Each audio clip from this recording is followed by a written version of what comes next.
Yeah. Our guest is here, Sebastian Groth, the Embassy of the Federal Republic of Germany to Kenya, the ambassador. Unamwitangaje wewe? Unamwitanga? Diplo? Diplo Jazz. Yes. Yes. I think if you catch him on the keys, it goes by Diplo Jazz. Good morning, Ambassador. The keyboard keys. Just wanted to say, if you have too much gold, just bring some of it to the German embassy. Wow. Yeah. You'll know what to do. No problem. It's good to have you, Ambassador. Before we begin, Janet will share a quote with you. You can say if it resonates with you, what it says to you. Yeah. So the quote is by a playwright and activist who was very active in the 70s in Kenya before he had to go into exile because he was really pushing back on a lot of the human rights issues. Ngugi wa Thiong'o once said, "A nation that stops questioning begins to rot." A nation that stops questioning begins to rot. What comes to mind when you hear that? My first association is true. I think you always have to go back to the basics and look for the real questions. The question here is, who's the nation? And I mean, is it the government? Is it the civil society? Is it parliament? Is it the media that you represent? But I think it's important to have an open dialogue and an open conversation. Otherwise, there's really the danger of a sclerosis and not a further development of society. So I fully agree with this quote. Really good reflection. Very well said. Yeah. But as you know, earlier I was telling the ladies, they know, but just reminding them that when you see a vehicle on the road in traffic with a flag, gold, red, and black, and then 1 CD, 1K. Most likely, you're the one who's inside that car. Not most likely. It will be me. If the flag is on, of course, it will be you. Of course. Why 1 CD?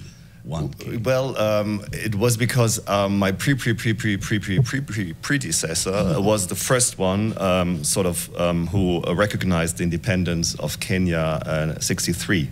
And the number plates were given in the order of recognition. So we were the first. I don't know how he managed. Probably he camped in front of State House or somehow. But he was the first one, and that's why we are 1 CD. It's such a fascinating history. Fact, right? Eric was also making fun of the fact that Britain is 23 CD. 29. Oh, it's 29. Okay. 22, sorry. 29, I think, is the US. Exactly. Okay. Either way, after 20, they should have been way up there. It's amazing. No, they just stepped out. They were talking. They went to get a tea. And then they come back, they find the German guy has already done it. Probably. Sometimes we get up early, you know. Not always. Efficiency. And what does CD mean? CD, Corps Diplomatique. Diplomatic Corps. Remember you were saying it must be one of the other. Diplomatic or diplomatic corps. I know we're going to get into a lot of conversations even about sort of like the jobs abroad, etc. But how would you describe the current state of relations between Kenya and Germany? Yeah, maybe thread them for us for the last 60-something years. You know, when Trump was asked about his meeting with the Chinese president, he said 12 out of 10. And I think we are also at 12 out of 10. Yeah, no, it's good. It's very good. Since the beginning in '63, close development partners, but also political partners. A lot of visitors, politicians from both sides, but also on the people-to-people level. Tourism plays a very important role. Since the 60s, 70s, Germans are discovering Kenya. Now you have a shining team in sports, for example, that is very well known. When I'm around here in Kenya, people ask me about the Bundesliga and football made in Germany still. Of course, they know Mercedes, they know other German big brands. But I think both on the political, on the societal, on the cultural level, really very, very good relationships. When you think of the areas of cooperation that are important to the German government and to the Kenyan government, and where that synergy is, what areas are those, and what kind of cooperation exists right now? You know, in development cooperation, we negotiate every 2 years the central pillars of cooperation with the Kenyan government. And right now, we have 3 of them. One is climate and energy. And since the beginning of our cooperation, since the development of geothermal, for example, in the 80s, Germany is supporting this. The second is youth and employment. So we are very strong in the establishment of a TVET system, a dual system that is a little bit modeled according to what we have in Germany, so with the practical and theoretical part. So that's a very important priority. And the third is agriculture and food processing, which, as you know, plays a very, very important role for Kenya. Yes. So these are the main points. But I would also like to mention that we are moving a little bit out of this development world in a truly political partnership in the field of the United Nations, for example. We are developing together policies on artificial intelligence and how to regulate the digital sphere.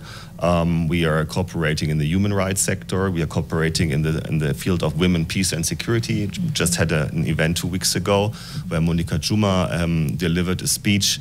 And this is one of my aims, I wouldn't say that the time of development cooperation is over, but somehow we are coming probably to a soft phasing out.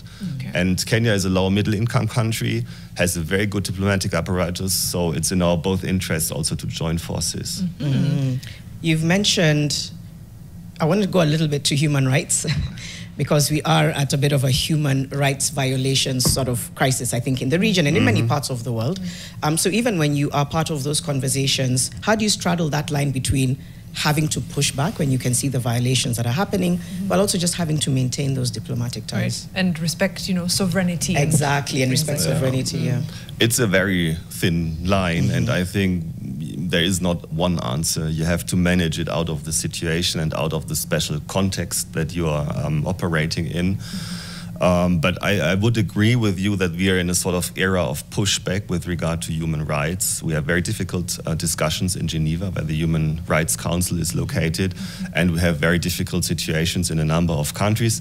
We also have difficulties in our own country. So in the moment you enter the Human Rights Council in Geneva, you are ready to be assessed also by the peers. And there's also things that are criticized in the German system, for example, and we have to deal with it. So I think that's the spirit that we should apply, having this open discussion about it. But some of the messages, of course, we pass behind closed doors, and it's as you say, it's a question of very, very fine management. I'm thinking through the international justice system and the lack of faith in it lately, again, because of a lot of these human rights violations, but globally there's just a question of what power do these bodies hold? Realistically, what powers do these bodies hold? How can they push for human rights, for everything that they stand for, practically? Because it seems like it's a lot of talk and not much action. I think you're right in your observation that the international multilateral system is very much under pressure. If you look to the Security Council, for example, what is the real action in the case of Russia's war of aggression against Ukraine, the situation in Gaza, the situation in Sudan, the situation in the Congo. But still we have to ask ourselves what would be the case if it wouldn't exist at all. So I think it's easy to criticize, but we shouldn't underestimate still that we have this forum and with the 15 permanent and non-permanent member states, and we have the General Assembly with all the member states present there that all have a voice, and it's no matter if you are a small country or if you're a big country or medium-sized country, it's the same voice that you have. And I think it's important to keep it up. And in this regard, Kenya and Germany also share a lot, because we both have a big interest in a functioning multilateral system. We have a big interest in international trade. We have a big interest in international law. And that's also where we cooperate very closely together. But I agree the system as such is under pressure. President Ruto has talked about having an African country having a permanent seat on the Security Council. Your thoughts on that? We fully agree on this. There's a long running discussion about the reform and also extension of the Security Council.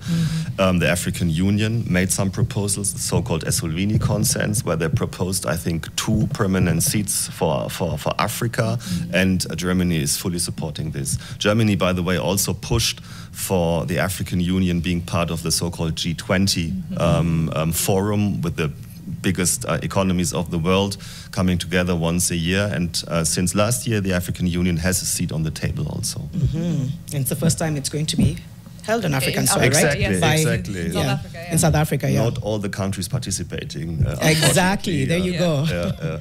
Yeah. T for tricky. Yeah. Why is that tickling you, Eric? Huh? Well, it's the politics of how people talk and do things. But I don't want to get into the G20. Hi, Eric. Yeah? Why don't you want to get into G20? That's not what we're here for today. Yeah. Okay. No. We'll get it could just go into another south route. I want to talk about just still on multilateralism. Yeah. One of the other things that Kenya has been pushing for, and our president is vocal about, is re-engineering the global financing system. And talking about that fairness as well in it. What's Germany's position on this in terms of, do we need to see better equity in terms of feeling and sensing equity in the global financial infrastructure? Absolutely. So we are a very active part in this discussion. Only 1 year ago, there was a first step of reform of the World Bank, which was agreed in Morocco. And Germany was very much one of the motors of this reform.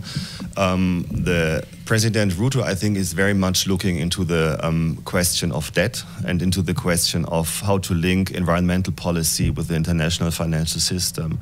And in both discussions, there are international like-minded groups active that are in the process of presenting proposals. For example, is there a way of taxing business class flight tickets to generate money that can then be used in the international financial system to finance certain projects in the green field? And Germany is part of these groups, and we very much align with the ideas that are coming out of Africa and pushing also for this agenda. Yeah, and I think the conversation was making it more of a partnership and collaborative as opposed to having that divide. I want to see if we can segue into the Kenya jobs deal. I think when people hear that, they can picture a wave of young people flying off to Europe. But essentially, what is this agreement designed to do? What does it entail? So the basic of this agreement is a change of immigration law in the German system, which does not only apply to Kenya, but for all the countries in the world.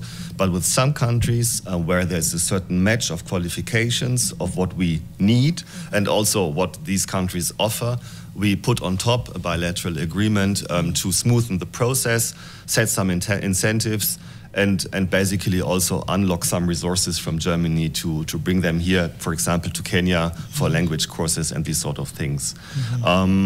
You are talking about a big wave. I think we have to be a bit modest here.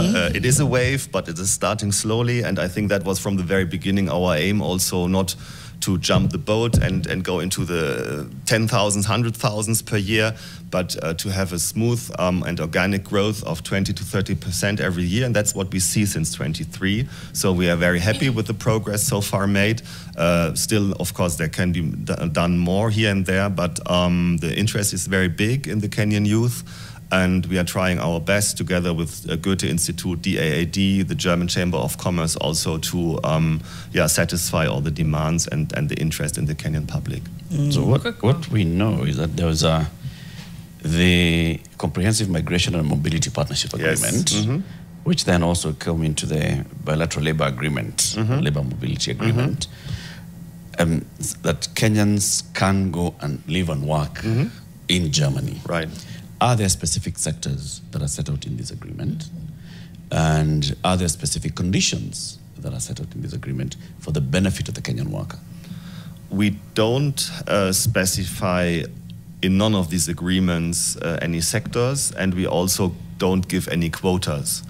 So we think, and studies prove this, that we need approximately between 250,000 and 400,000 skilled workers every year in Germany to fill the gaps. It's a little bit depending on the economic situation.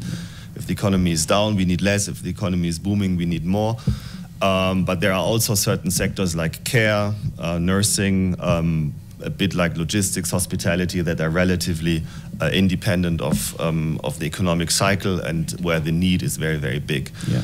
And we did some studies also with regard to the matching between what the Kenyan labor market is offering and what we need. And we have a lot of matching areas in the field of nursing, in the field of logistics, in the field of construction, and in the field of hospitality. And that's also where we see the numbers going up right now. Yeah, I remember when the president was in Germany and they were talking about this, and the figure was mentioned, the 250K to 400,000. People were like, 250,000 Kenyans. So it's not just Kenyans. No, it's the demand. Yeah, exactly. It's the local demand in Germany that they need 250 to 400,000 skilled workers per year. Exactly. Yeah. And there's absolutely no problem if Kenya can fill the entire quota.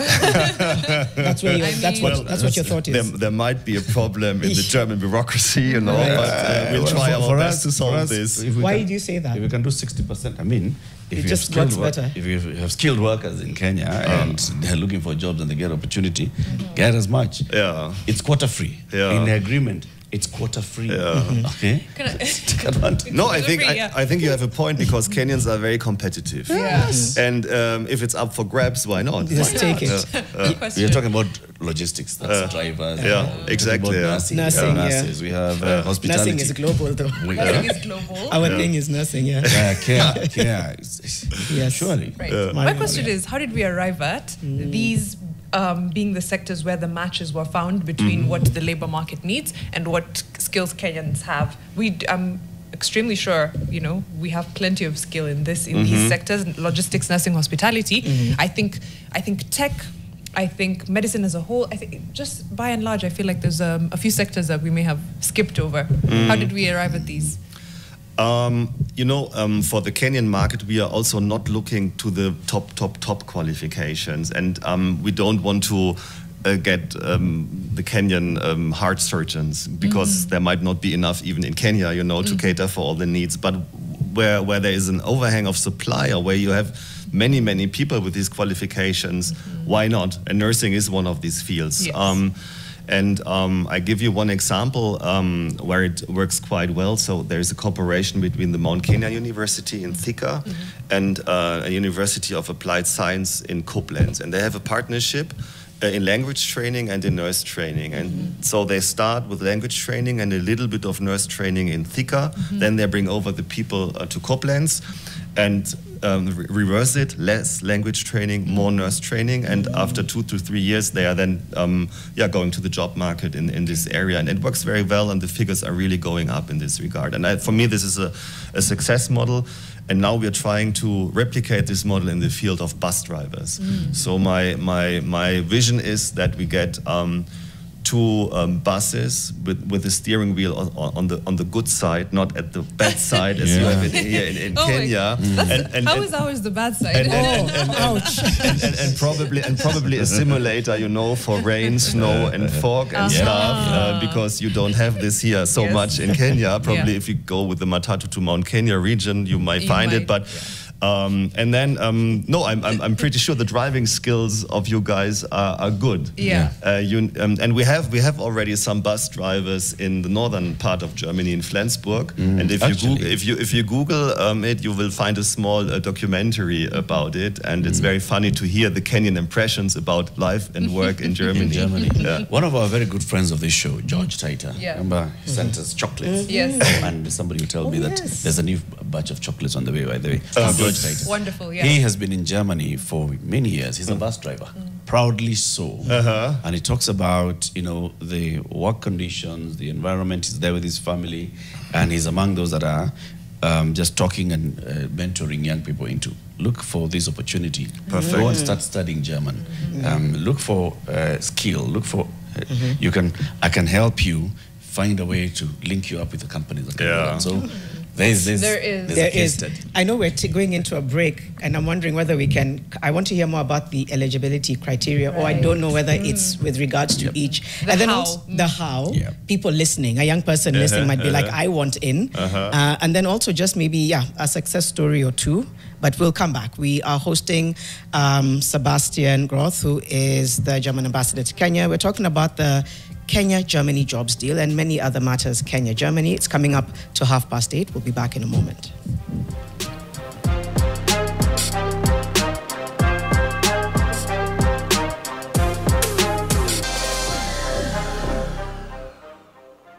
Hello, I'm Alan Livingstone from Awabe County.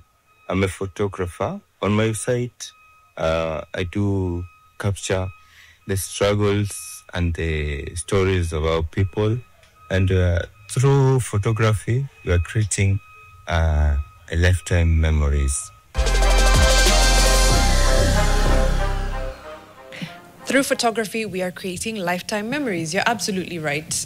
When they say a picture is worth 1,000 words, it really is. His bit in fixing the nation, of course, is capturing those Kodak moments. What's yours? Send us your WhatsApp Nation video to 0112 500 400, 0112 500 400. Be sure to put your phone in landscape like Livingstone did. He did a great job of that. He's told us where he is. He's Nairobi, from Nairobi County, and he's told us what he's doing to fix the nation. You could, for example, say, my name is Sebastian Groth, and my bit in fixing the nation is ensuring that Germany and Kenya have the very best possible bilateral relations and that we are cooperating on every level possible. That's my bit in fixing the nation. Send it to 0112 500 400. Mariam, you can start tomorrow. I'm telling you.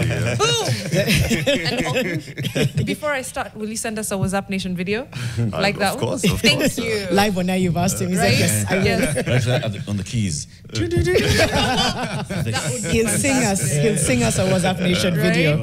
A bit of feedback. We have Peter Otieno. What's required for me to get a job visa? Are there professions specific, or is it open to many? Somebody else is saying, I think it's something we talked about during the break. Does establishing German auto industries in Kenya complement labor migration to reduce brain drain? Okay. You can maybe we start with that one, on auto industries in Kenya and complementing labor migration. Right, it's a good question, and Germany is known for its automotive industry, and we have indeed some investments in Kenya by big German companies. VW is one of them, the other one is Mercedes Trucks, Actros, and both of them have assembly lines in Thika. And we are in the process of establishing, or it's already established also, a TVET Institute in Thika, where we train people in automotive engineering. So there's a really value chain and a hub, expertise hub in automotive in Thika growing. And we are getting some signals that also the German companies are willing to increase their investment there. There's a lot that Germany is doing in Thika. Yeah. MKU in Thika with the University of Applied Sciences and Co-Plants, the 2 assembly plants, the TVET in Thika. Yeah. Okay. Shall we call it Little Hamburg? We can give it a bit of a nickname. Yeah. So maybe we can speak to the eligibility criteria, because a number of people are interested. So what does that look like? Well, it depends. There are different paths. I talked about the MKU Koblenz partnership, for example. So there you apply directly at MKU. But you can also try to get a sort of job contract with a German employer, and then on this basis do the visa process. But the third thing, and that's the real new thing, is a so-called opportunity card. So it's a little bit modeled according to the Canadian system, meaning that you can gain points in your visa application process by certain qualifications, by your language knowledge, by your family status, and your experience on the job. And then you can go to Germany for 12 months and look for a job in Germany. So it's not necessary that you have already a contract signed here. But of course, you need some money to survive. You also have to prove that you can just pay your bills for 1 year. But then you can try to find a job in Germany, and that's the real new thing in our new immigration law. So I'm guessing you've said like the skill set, the language; those are the things that gives you the points. Of course, yeah. Right. Yeah, okay. Yeah. When you say family status, what do you mean? I think it's you can check all this on the web page also. But I think if you go then to Germany. I have to check this.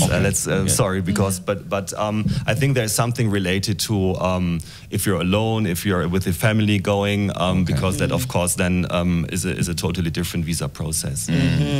One of the things that we've been hearing about other opportunities with other countries in Europe has been with regards to support of family and relocation. Yeah. So I have gotten a job with a company in Germany, and I have a family. So is my family also going to get a visa and a permit to come and work in Germany? And for how long? First grade family, yes. So meaning wife and kids. Husband and kids. Yeah.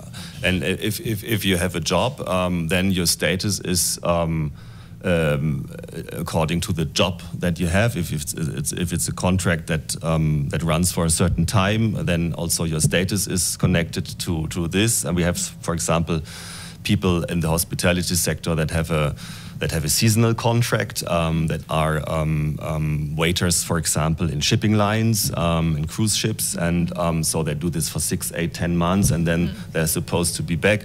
But we also have a number of Kenyans. We have over 10,000 Kenyans working in Germany, and most of them have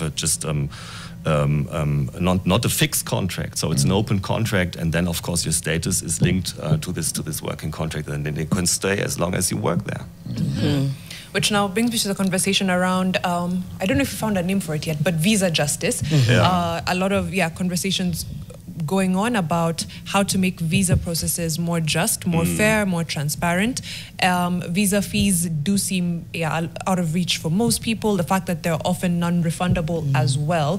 What's happening within the EU and specifically with the German embassy here to ensuring, basically visa justice and a fair, transparent, easy process as well?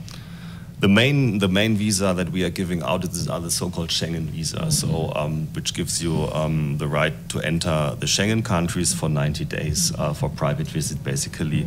And we have a so-called Schengen Codex, which rules that the applicant should get an answer within 15 days. And we are pretty good in it. Right now we don't have a backlog. The more complicated cases are really the cases where a job contract is involved, because many things have to be checked. Also, all the documents have to be checked. We have a lot of fraud also, false certificates and everything. So this has to be checked. But all in all, I think we have a relatively smooth running system. I mean, there are some hiccups here and there, as in every bureaucracy, but we are trying our best to rule this out and to manage the thing.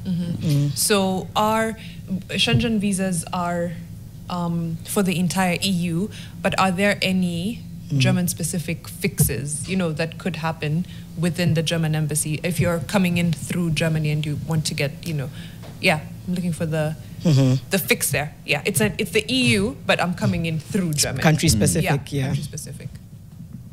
I don't get the question. What can the German embassy do to make that Schengen visa process easier, or what is it doing to make it easier? Basically more friendly as well. We are friendly. Yes. We try to be. Yes. No, we are friendly. We know. We have customers. We are in a sort of service industry, and we want to be fair and friendly, and it's very important to be transparent also, because that's what Kenyans see from Germany. That's the first impression, Sure. And I think we have a very, very good team in our visa section, and we are trying really our best to handle this.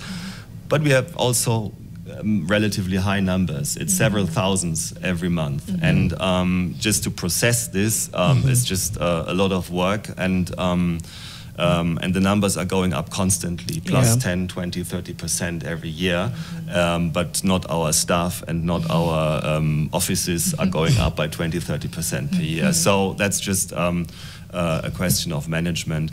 But with regard to the visa, as you say, the Schengen visa allows you to enter the Schengen area through the country you applied for. Let's say you make a trip, as you said, Latif, to let's say to Germany and Spain, but your first destination is Germany, then you go through the German embassy, but you're then allowed to go with this visa also to Spain and fly back also to Kenya via Spain.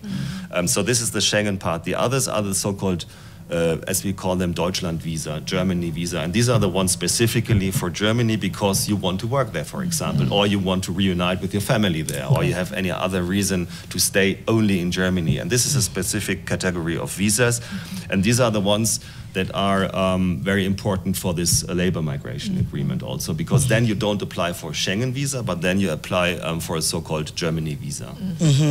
I know we'll move soon to arts. I think it's a brilliant thing to talk about, but I want to ask about any concrete milestones when you're looking at this sort of Kenya-Germany relations and the agreement. In terms of numbers, just in terms of reach, are there any concrete, if you're looking 2 to 5 years ahead, what concrete milestones do you think would make it seem like, okay, this was a successful run? I think if we go along this growth path of plus 15 to 20 to 25% in the different categories, that would be wonderful. I have one figure with regard to nurses or care that went up from 23, first half 23, we had 23. In 25, in the first half, we had 286. So that's I mean, it's a low basis. Let's be honest, But the development is impressive, and if you can continue like this, we don't overburden also the systems. We don't overburden the Kenyans that apply, and we don't overburden the German visa section and the German bureaucracy back at home, because there are different institutions involved, and it's also new for us to get all the processes up and running, you know. But I think we are getting there, and this organic growth, as I said, is the right path. And if we then introduce, for example, the bus driver section also, and a special course with a partnership with the university and language training, then I think we are on a good way. Okay. Before we get into the arts and culture bit, just a little bit on tech and AI specifically. You've spoken about, you know, some of the collaboration that's happening, especially around now regulating AI. Maybe just talk to us a little bit about that. We use, like, our Data Protection Act is very much a copy-paste of the EU GDPR, right? Do you expect to see the same for AI regulation? And where is the EU and Germany as far as AI regulation? Well, first of all, let's start 3 years back, because the General Secretary of the United Nations tasked some of his people to get some ideas for regulation of the digital sphere. And Germany was tasked with preparing this process, and we organized 3 workshops, one in Latin America, one in Africa, and one in Asia. And the one in Africa was done in Kenya, together with the Ministry for ICT, involving representatives of 17 African countries. And this process really fed into the discussions in New York and led to a resolution that was voted 2 years ago. And there's a very important part on digital regulation on it, how to organize the digital sphere in the 21st century. And that was a very concrete part of cooperation between Kenya and Germany, and between Africa and Latin America and Asia. A very, very good bottom-up process. With regard to data protection, you are right. We in Europe say there are basically 3 models. There's the American model, which is very much private sector driven and benefit driven. There's an Asian, probably Chinese model that is very much state driven. And there is a European model that is very much driven by the recognition of individual rights and data protection. And that's the offer that we did to our partners also here in Africa. And we are very happy that Kenya decided for the European way, because that makes also business easier. Because if you have the same rules applied in data protection in your data sphere here, that makes the B2B contacts in the digital sphere much more easier. And the European market is the biggest integrated market of the world, so there's also some potential. Kenya has super qualifications in the field of IT, and we see a very big growth potential there. Which then also talks about Germany and its lead in role in tech, and the many tech companies in Germany.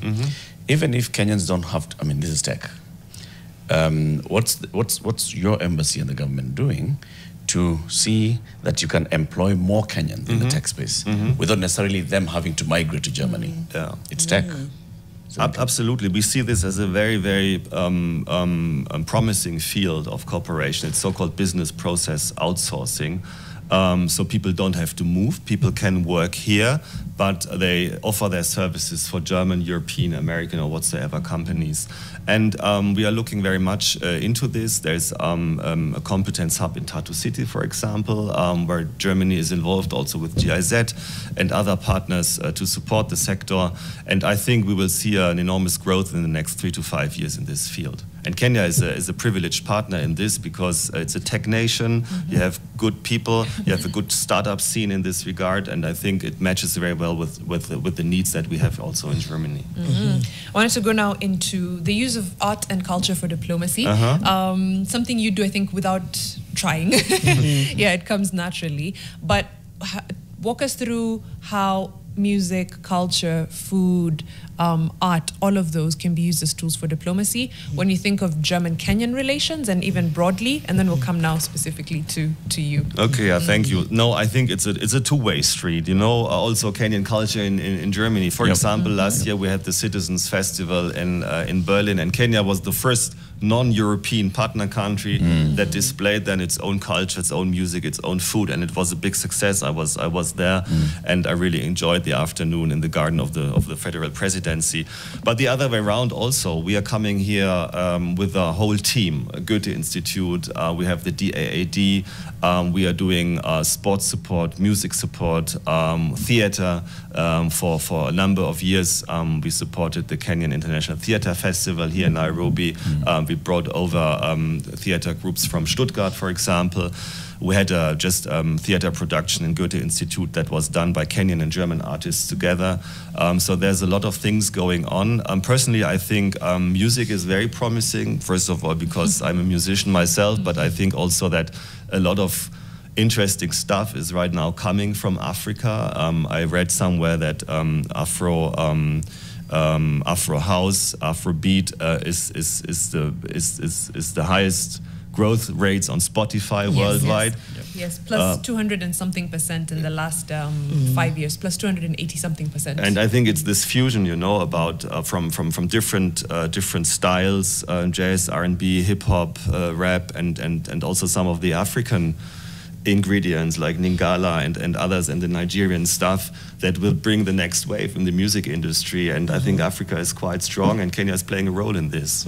We'll come to, I'm curious about your story, about how you became a musician. Right. But even as you still talk about, you know, Afrobeats and just the rise in culture being consumed, there's also a strange tension happening in the world where there's a sense that countries, I think the word we use is protectionist, so there's a bit of hostility with new people on soil. Okay. Nationalism. That's the sugar-coated version. That's sugar-coated. Nationalism. I think my question is, how can we use arts and culture to kind of keep that message top of mind, even when people are tempted to say, we don't want these people in our country? You know what I mean? Like, how can it be used for dialogue, for understanding? Do you think that can exist, or sometimes do other matters just supersede? No, I absolutely think it has to exist. I mean, music is a universal language. It transcends borders and cultures and everything. But you're also right with your observation that we are living in a period where nations are refocusing on themselves. Xenophobia is on the rise. Right-wing populist parties in Europe and all over the world are on the rise. But we have to fight this somehow, I think. I mean, diplomacy is a tool to fight it, but culture also is a tool, I think, to go against this, because otherwise we won't manage to tackle the big challenges that we have in our world, like all the crises, the climate challenge, and also the social challenges that we have. I mean, so I'm very much in the field of people that say that culture, that music, that exchange, of course, opens up the minds, and we should try to push this, of course. Okay. When we see that, what Janet is saying, like the very protectionist, nationalist kind of wave happening, it's also being fought very aggressively on the other end. So it's a push and pull, which is, I think, it happens in cycles, you know, throughout history. But when you think of the biggest wins that have come out of previous tussles like this, you know. I'm thinking through, for example, from a culture perspective, from a diplomacy perspective, what do you think we could gain from something as negative as maybe this era that we're in? What's there to learn or to gain? Right? Conquer. I mean, let's say the bad thing is that I mean, if you look to the institutional system that we have, it was built up mainly after the Second World War. But do we need a World War to invent clever things? I think we should. I didn't want to use I didn't want to use the UN's formation as an example, but that's where my head went. But it's especially also true for Germany if you look in our own history, because I mean we came after the Nazi time and the Second World War.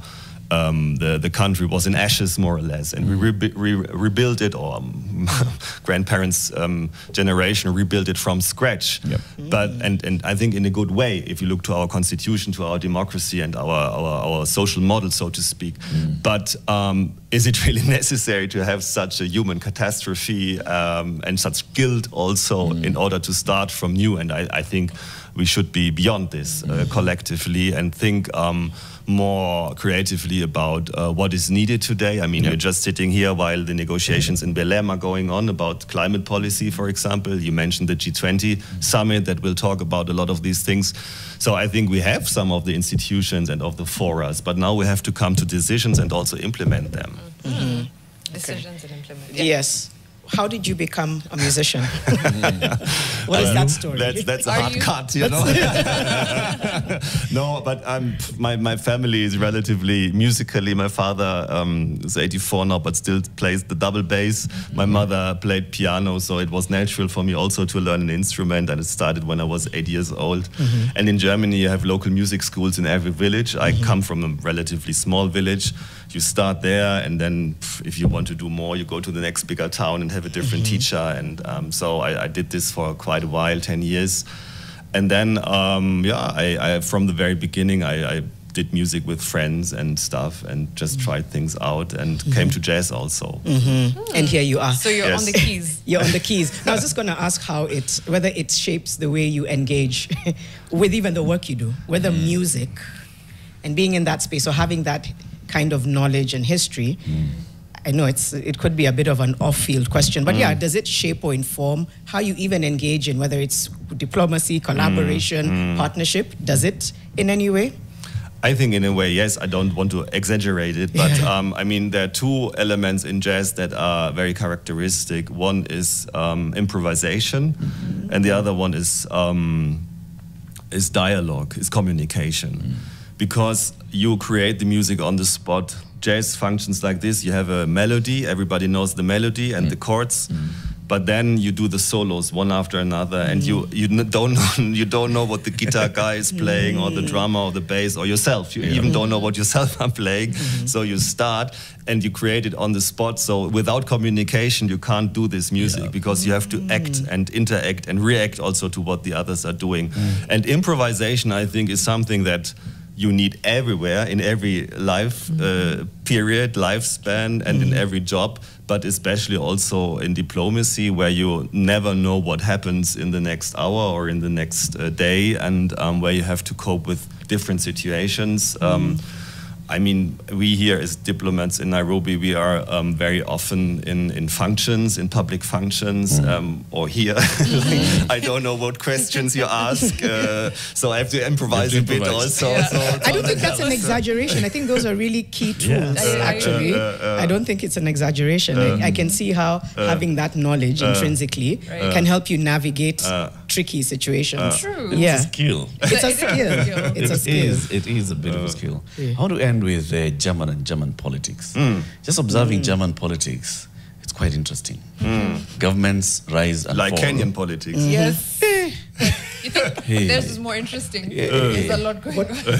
You know, in terms of, you cannot, you know, in Kenya you can tell, most likely this administration will last 5 years. In Germany, you cannot tell how long an administration will last. What's the structure of the German political system?